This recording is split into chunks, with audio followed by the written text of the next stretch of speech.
इतना पूरा गांव में वैसा लड़का न मिला तना भाई वैसा न गया भैया केकरो से आज तक उलट के नजर हाथ लेके न बोले के भैया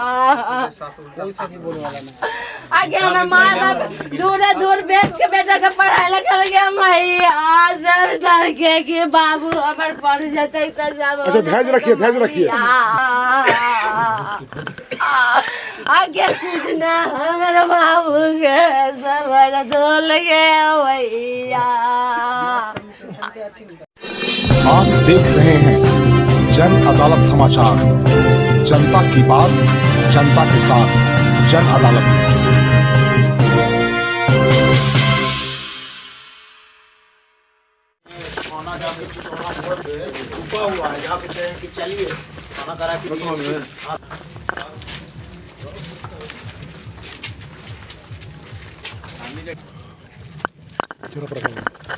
ये तुर्की में जो गोली कांड हुआ और ये जो गुडेश और अंजनी जिसकी हत्या हो गई, नाम आ रहा है पप्पू पिंटू मुखिया अंगराई का, इस क्षेत्र के विधायक मिलने आए हैं इधर पुरसिया में और बड़ी घटना है। और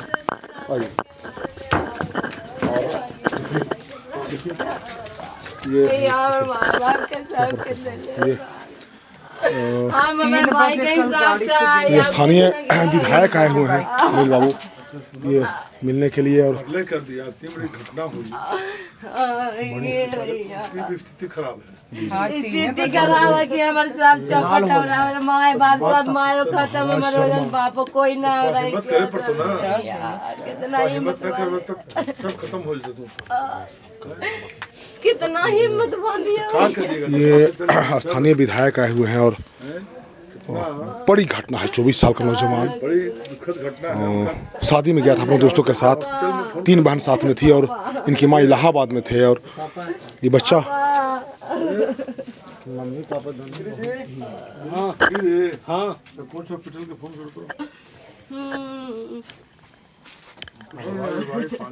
पड़ेगा जी हाँ करवा दीजिए वो ट्रीटमेंट करता का हो गया भैया, जो दवाइयाँ वाले काम करे वाला तो चल गया। तो रिलेशन है कुछ न तो प्यार हो गया। हम तो गए थे शादी वहाँ में निपुजे, हम पहुँच गए और न हम उसका प्रसाद खाए न लड़का के साथ फोटो खिंचाए। तुरंत कोई कहा कि वाव तिलक है तो चले गए हम उधर। फिर फोन आते रहा कि इधर अब उनके 2 मिनट में चल गए ऐसे आइए। अरे क्या हमको हुआ, हम चल गए, अगर हम रहते और चल गए हम गाड़ी से तो पूछा था 2 राइफल लेके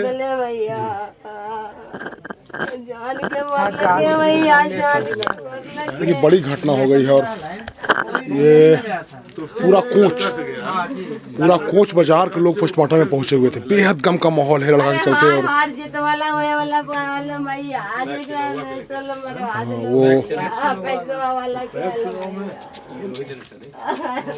और और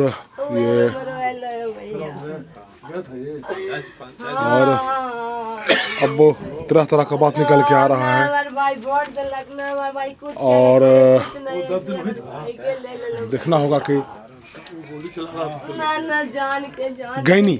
गैनी पंचायत का अंगराही का वो पिंटू के बारे में कहा जा रहा है कि वो पहले भी इस तरह का जहाँ डांस का प्रोग्राम होता है पहले भी किस तरह का क्राइम जी 10 दिन से लड़का वो मदद किया था रोहित पंचायत में है। 10 दिन से चुनाव में वही था।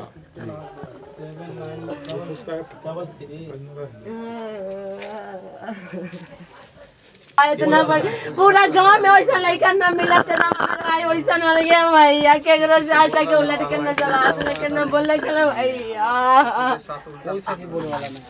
आगे हमारा माँ बाप दूर दूर बेच के बेटा के पढ़ाई लिखा गया भैया सब लड़के के बाबू हमारे पढ़ जाते तो सब। अच्छा धैर्य रखिए आगे कुछ ना हमारे बाबू के सब धोल गया भैया भैया कैसे आगे कैसे हमर बाप रतन के दादा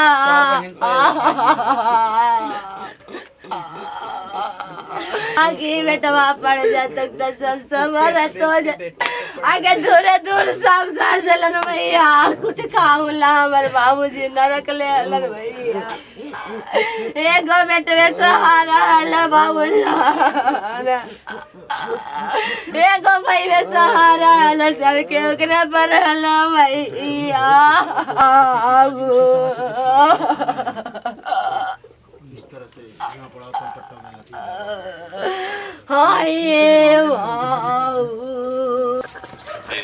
माँ बाप जो 3 बजे से बेहोश पड़े हुए हैं सेंसलेस हैं, कुछ बोल नहीं रहे हैं, तो डॉक्टर दवाई ववाई के साथ रहना चाहिए। मुझे घटना हो जाएगी तो बड़ा काम हो जाएगा। कहाँ रहे? पाली गाँव हॉस्पिटल में जाने लिखा है। 18 बरस के बेटा था।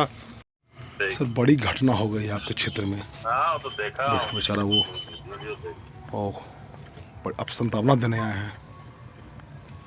देखिए हृदय विदारक घटना है और मैं भी कल गया था वहाँ तिलक समारोह में। तिलक समारोह में जब हम गए थे तो उस समय इस तरह कहीं कोई बात नहीं हम देखे थे। हम तो गांव में 2 जगह था तिलक। जिस घर में घटना घटी वहाँ पर तो हम 2 मिनट रुके थे, 5 मिनट मुश्किल से, और दूसरी जगह 5 मिनट, चूँकि अन्य जगह हमको जाना था इसलिए हम चले आए। लेकिन सुबह पहर जब गांव से फ़ोन आया हृदय विदारक घटना का, तो इससे दुखद क्या कहा जा सकता है। उस परिवार के साथ जिसका गरीबी हालत इतना है कि आज भी खपड़ा का घर है और बड़ी गाय पाल के दूध बेच के अपने बच्चा को पढ़ा रहा था। उसके पिताजी पढ़ा रहे थे, 4 को बच्ची है, तो घर के इससे दुखद पहाड़ क्या गिर सकता है उनके पर। अब तो कुछ कहने की स्थिति में नहीं है। पूरा हृदय विदारक है। लोग न्याय का मांग कर रहे हैं कि न्याय मिलना चाहिए। पूरा सख्ती से न्याय, पूरा कानून पूरा मजबूती से पालन होना चाहिए और कोई कमजोरी नहीं होना चाहिए, किसी तरह कमजोरी नहीं। न्याय जब इतना अनर्थ काम हो जाएगा, अब इस तरह का निर्दोष मारा जाएगा तो फिर क्या रह जाएगा। इसलिए सरकार पूरी मजबूती से ऐसे लोगों पर कार्रवाई करे, निष्पक्ष तरीका से करे। जो दोषी है बख्शा नहीं जाए, और दोषी तो साफ प्रतीत हो रहा है, सारा चीज़ है। इसलिए उसकी पूरी मजबूती से होना चाहिए कि आगे इस तरह का कोई हर्ष फायरिंग या कोई जानबूझकर मैंने कोई नौजवान का जान ले लिया।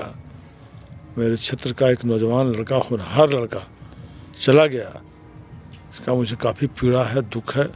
मैं मर्माहत हूँ और ईश्वर से प्रार्थना करता हूँ कि ईश्वर उसके माँ बाप जो बड़ी ख़राब हालत में हैं, 3 बजे से ही बेहोशी हालत में हैं, उनको अभी हम हॉस्पिटल कोच को फ़ोन किए हैं, प्रभारी को, कि आप मुस्तैद रहिए, किसी तरह की तबीयत ख़राब हो तो उस पर इलाज कीजिए। लेकिन दोनों की स्थिति ख़राब है, उनके माँ पिताजी दोनों का, और उसकी चारों बहन रो रो के बहुत बुरा हालत है, वहाँ पर रहा नहीं गया। ये विकट संकट है, तो कानून काम करे। देखिए हम सरकार से यह मांग कर रहे हैं, लिखित देंगे माननीय मुख्यमंत्री जी को, कि अपने अपने विधानसभा क्षेत्र में थानेदार को सुनिश्चित करें। वार्षिक महानिर्देशक से भी हम ये करना चाहेंगे कि किसी भी शादी में और राइफल बंदूक नाच गान में ले जाने का किसी तरह का अलाउ नहीं है, उसकी गिरफ्तारी होनी चाहिए, चाहे कोई व्यक्ति हो। राइफल बंदूक जो लेके जा रहा है, तो राइफल बंदूक जो लेके जाता है वो अपराधी होता है। उस पर कहीं ना कहीं उसको डर रहता है कि हम अपराधी हैं, हम जाएंगे तो कोई हमको लगा हुआ है, तो ऐसे अपराधी नहीं जाए शादी विवाह में। लेकिन शादी विवाह में कंप्लीट रोक लगाना चाहिए राइफल बंदूक पर, और पूरा उसकी विवरण देना चाहिए कौन कौन व्यक्ति का बुला रहे हैं राइफल बंदूक वाला को, और कौन व्यक्ति आपके आ रहा है, और उस तरह से मजबूती से सरकार को कोई रास्ता निकालना चाहिए। देखिए घटना नहीं घटे। देखिए तुर्की गांव में दहशत का डर का माहौल है। और जब हम वहाँ पर जिस घटनास्थल पर जब हम खबर बना रहे थे तो 5 छोटे छोटे बच्चे हमने उनका रिकॉर्डिंग किया है। वो पीछे से बोल रहे थे कि पुलिस अंकल को बोलिए कि वो बंदूक लेके कोई नहीं आए। मैंने वीडियो बनाया है बच्चे का, छोटा छोटा बच्चा लोग है। तो ये हमको भी लगता है कि डीजीपी साहब या एसएसपी साहब ऐसी व्यवस्था, ऐसी कड़ाई कीजिए। और अगर वैसे लोग को बुलाया जाता है और घटना होती है तो बुलाने वाले को ही मुताले बनाया जाए। धन्यवाद। और मजबूती से काम करें। धन्यवाद। तो ये जो नौजवान लड़का जो मास कम्युनिकेशन का पढ़ाई कर रहा था, सोचिए उसकी बहन बता रही है कि पूरा खेत सब बेच दिए, और इसलिए इस आशा में बेच दिए कि वो लड़का पढ़ लिख करके होनहार बच्चा था, बड़ा पत्रकार बनता, देश का सेवा करता, समाज का सेवा करता। लेकिन अब वो हमारे बीच में नहीं है। स्थानीय विधायक आए हुए हैं, हम लोग सारे लोग स्थानीय मुखिया यहाँ हैं। जो भी आर्थिक सहायता हो सकता है, जो भी बन पड़ सकता है, ये लोग करेंगे। स्थानीय विधायक जी ने अस्पताल को फ़ोन किया है, चूँकि हाँ ये वो है, प्रमोद भाई भी हैं। चूँकि अब आप समझिए इस बात को कि अब उसको न्याय, उसकी माँ बोल रही है कि न्याय मिलना चाहिए, न्याय मिलना चाहिए, हमारे बच्चे को कठोर कार्रवाई होनी चाहिए। और जो अपराधी है, जो गोली चला रहा है, इसका वीडियो वायरल है। लोग बता रहे हैं कि 4-5 का पिस्टल है जिसमें 12 गोली आता है। उसका मार जो है अगर यहाँ लेगा तो यहाँ पूरा काटते हुए निकलता है। लोग बताया कि अगर उसका उस दरिंदे का अगर हाथ ऊपर नहीं किया जाता तो लाश बिछा देता। अब सोचिए, हम भी सरकार से मांग करते हैं, सरकार के अंग है कि भविष्य में डीजीपी या बिहार सरकार ऐसी व्यवस्था लाए कि शादी ब्याह में ये नाच गाना पर डीजे पर प्रतिबंध लगे और ये हर्ष फायरिंग पर प्रतिबंध लगे। मैं बाबा शिवाजी, जन आंदोलन के लिए कोंच के पाली गांव से। धन्यवाद।